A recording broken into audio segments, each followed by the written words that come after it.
नमस्कार दर्शक बंधु मु निर्भय स्वाई आपण मानक मोर चैनल टॉक विथ निर्भय को स्वागत जनाऊँगी। आज आम आलोचना करवा चंद्र ग्रहण और यह जो आम समाज रे चली अंधविश्वास विषय रे विस्तृत भाव आलोचना करवा को कामटा करवा ठीक को कामटा करवा भूल बा अंधविश्वास आज तक विस्तृत भाव जाना ये चंद्रग्रहण विषय। आगुरी गोटे आम धारणा थिला चंद्रग्रहण माने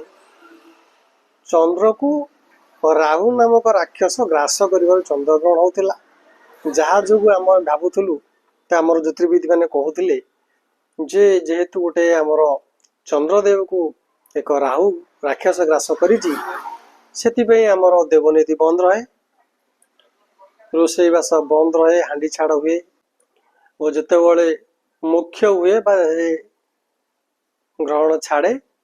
से पुणी ठाकुर घर सब धुआ धुई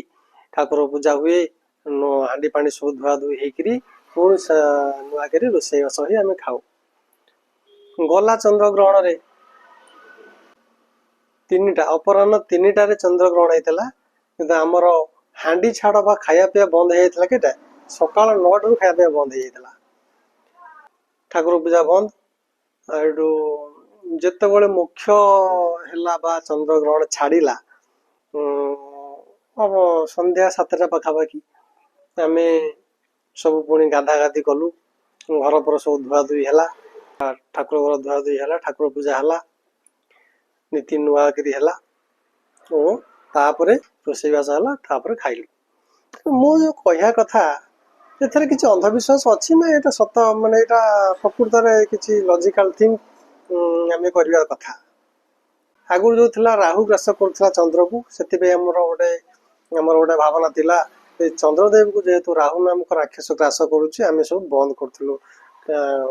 सब बंद होता है नीति पालन होता। एबे किंतु विज्ञान अग्रगति पर आम समस्ते जानिलु जे चंद्र पृथ्वी सूर्य ये सब होती भगवान गोटे गोटे सृष्टि ग्रह नक्षत्र उपग्रह एमानकर चलन समय सूर्य चंद्र पृथ्वी एक सरल रेखार रहिले पृथ्वीर छाई चंद्र पर पड़े चंद्र ग्रहण हुए बा चंद्र आमको देखा जाएनी। यहाँ हूँ प्रकृत में लॉजिकल फैक्ट विज्ञान आ प्रकृत तथ्य मध्य। तेणु जदि ये जिनटा घटुची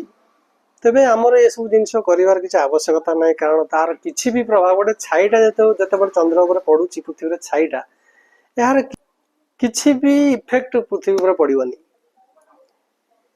कि से गोटे टाइम कि आम जो कहते चंद्र चलन कौन चेंज हो चलन चेंज हो चंद्र से जगार अच्छी केवल गोटे छाईटा पड़ी तेणु गोटे चली आसी गोटे प्रथा चली कि मीनिंगलेस जिनस किंतु मो कहवा कथा मीनिंगलेस हेले भी यह आम भल भल माने कौन भल जिनस करुचु आम गोटे दिन उपवास रही जाऊँ आउ घर पर सब पोछापोछि हो जाऊँ गोटे अंधविश्वास जिनिस को आम गोटे प्रथा भावी कर चलिले भी यह द्वारा किसी असुविधा होनी जोटा को आम करवा करिले भल जे न कर किसी असुविधा ना यह हूँ कथा। जो मैंने न मानुंट जो सब हेतुवादी अच्छा चिकेन मटन कर खाऊँ किसी असुविधा भी हेनी जो मैंने न मानुंट भी किसी असुविधा हेनी जो मैंने मानुंट उपकार हम या द्वारा। तेणु दर्शक बंधु आज टॉक विथ निर्भय एतिकी रोची नमस्कार।